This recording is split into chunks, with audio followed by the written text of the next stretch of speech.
qu'on a même accueilli ensemble les Suisses la semaine dernière. Effectivement. Mes chers collègues, de ces 11 années passées à vos côtés, monsieur le maire, si je devais garder une seule action gravée à jamais dans ma mémoire, ça serait cette action, cette démarche, tous unis pour l'emploi. Ce conseil municipal spécial sur l'emploi, le 13 juin 2016, souvenez-vous, que vous avez voulu, monsieur le maire, avec votre premier adjoint, a été appuyé par une démarche participative avec l'ensemble des présidents des groupes et les élus de toutes tendances confondues. Eh bien, cette démarche a été une première. Je rappellerai très brièvement la démarche. Ça a été plus de 60 personnalités qui font l'emploi, qui ont été auditionnées, que ce soit des acteurs économiques, que ce soit des associatifs, que ce soit des syndicats patronaux ou salariés. Eh bien, nous avons ensemble, pendant plus de 60 heures, auditionné ces personnalités pour établir un diagnostic sur l'emploi. Et nos débats ont abouti justement à ces 19 mesures adoptées à l'unanimité. On a discuté entre élus responsables, on a confronté nos points de vue qui peuvent être divergents parfois. Mais au final, sur ce thème crucial de l'emploi, nous avons su faire preuve de consensus.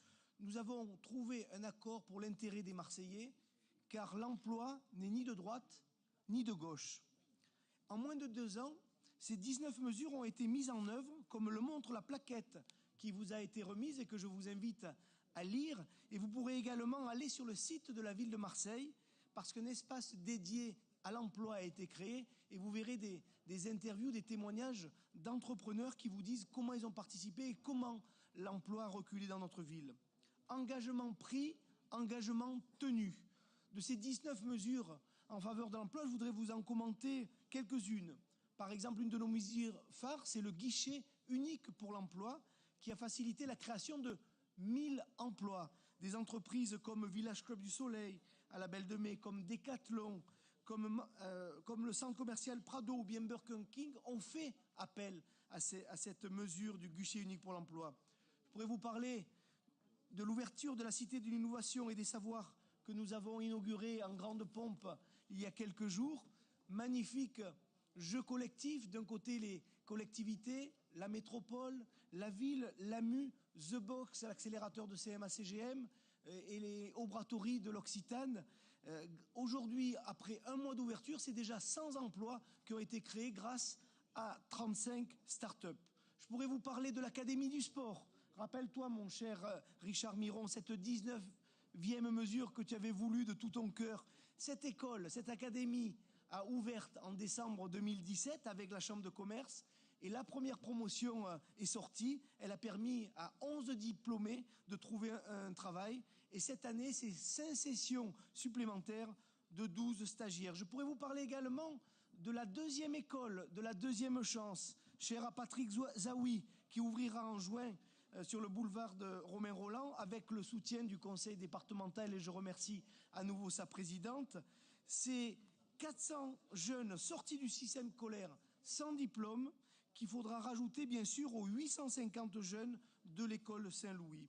Je pourrais vous parler aussi de cette emblématique mesure que les entrepreneurs ont voulu de tout leur cœur. C'est la Cité scolaire internationale qui est portée par la région, qui ouvrira à l'horizon 2022 sur Euroméditerranée, au pied de la tour CMA-CGM. Il y aura une école pour 400 enfants, un collège pour 700 élèves et un lycée de 1000 élèves pour un investissement conséquent de la ville de plus de 14 millions d'euros. Je pourrais aussi vous parler de ces 100 000 mètres de plancher que nous avons souhaité sanctuariser pour l'économie. Et je rassure Samia Ghali, pour Saint-Louis et Aérofarm, je le dis dans cet hémicycle, le foncier restera sanctuarisé pour l'économie, comme nous l'avons fait du côté de Lumini pour l'immunologie, ou avec Inat Pharma qui va créer 200 emplois supplémentaires à terme, ou du côté de Château-Saint-Antoine, du côté de la Valentine, qui a déjà créé 135 emplois grâce à 4 entreprises. Ou alors à l'Estac. Oui, l'Estac, c'est là, dans les quartiers sud de la métropole, que nous voulons développer le technopôle de la mer. Cette filière présente un potentiel énorme de plus de 7000 emplois dans les 10 ans à venir. Nous disposerons sur ce site de 150 mètres linéaires de bord de quai et de 20 000 mètres carrés de plancher où pourront s'installer plus de 30 entreprises. Comme Dominique vient de vous le dire, notre objectif est clair. Nous voulons continuer à faire reculer le chômage et nous rapprocher de la moyenne nationale. Les chefs d'entreprise qui ont créé 11 000 emplois depuis 2014 peuvent compter sur notre détermination qui est la plus totale pour les accompagner et faire que notre territoire soit encore plus attractif pour les entreprises. Vous voyez, monsieur le maire, mes chers collègues, tous unis pour l'emploi et en jouant collectif, les résultats sont là et nous en avons encore beaucoup sous le pied. Je vous remercie. Merci beaucoup.